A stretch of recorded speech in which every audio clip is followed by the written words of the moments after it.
نہیں تو سارے خلاف کاروائی نہ کرے نا میری 300 پیٹ بینٹ دی FIR تھی ہوئی 732 مقدمہ پولیس والا انگل تک انہوں کو نہیں لائی اجنا تک انگل تک نہیں لائی پیسے گہن رج دے پین ٹھیک ہے انگل تک انہوں کو نہیں لائی ٹھیک ہے سارے تو جھوٹے پرچے کٹی بیٹھی ہے میں پورا ایک مہینہ اپنی ہمشیرہ کو نالا کہ عدالتاں تھانے صدر تھانے ہر جاتے بھائیداریاں سچ آواز کوئی نہیں سنتا دیتا انہوں 4-8 ملن تو انہوں جلدی جلدی ون کے سن گندن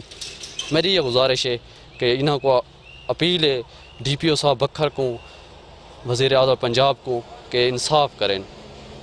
ٹوڈے میڈیا نیٹ ورک کی ٹیم حقائق جاننے کے لیے پولیس چوکی خانسر پہنچی تو مقدمہ نمبر 144 میں جس سامان کے چوری ہونے کا ذکر ہے وہ چوکی پر موجود تھا. مال مسروقہ کی پولیس چوکی پر موجودگی حیران کن امر تھا. ملزمان عبوری ضمانت پر تھے اور مال مسروقہ پہلے ہی برآمد ہو چکا تھا. اس حوالے سے انچارج خانسر چوکی حسن خان کا کہنا تھا کہ مال مسروقہ مدعی مقدمہ اسماعیل نے میری غیر موجودگی میں چوکی پر پہنچایا ہے. چوکی